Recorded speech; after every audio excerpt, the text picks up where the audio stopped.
Je lui disais qu'il est bien toujours dans la capitale gabonaise. Il a d'ailleurs accordé une interview à des journalistes cet après-midi, un entretien dans lequel lui aussi affirme être le seul président légitime du Gabon. Il s'appuie, selon lui, sur la vérité des urnes et il déclare qu'il n'en saurait être autrement. Merci Marcel Amoko avec nous en direct de Libreville et à mes côtés notre chroniqueur international Marc Perelman. Marc, on peut craindre que la situation ne dégénère davantage?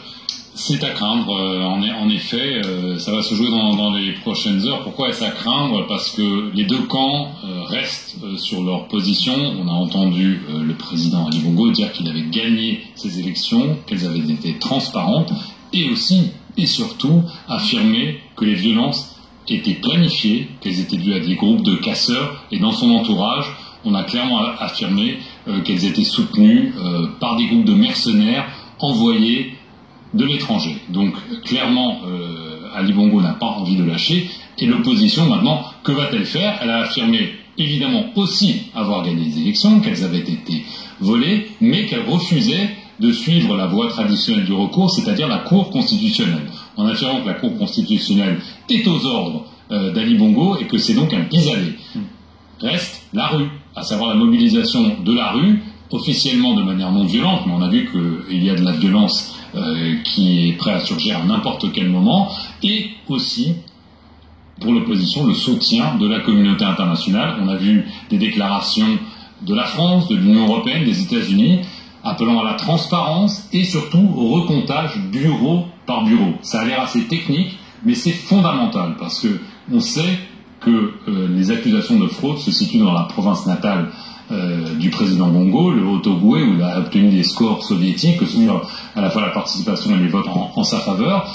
Normalement, le recomptage au Gabon se fait région par région. Le fait que la communauté internationale insiste bureau par bureau est vu comme un signe d'encouragement par l'opposition. Alors la France, justement, demande elle aussi ce recomptage. Elle demande à la fois l'apaisement et la transparence aujourd'hui par la voix de François Hollande. Quelle est la position de la diplomatie française dans ce dossier et que peut faire concrètement Paris?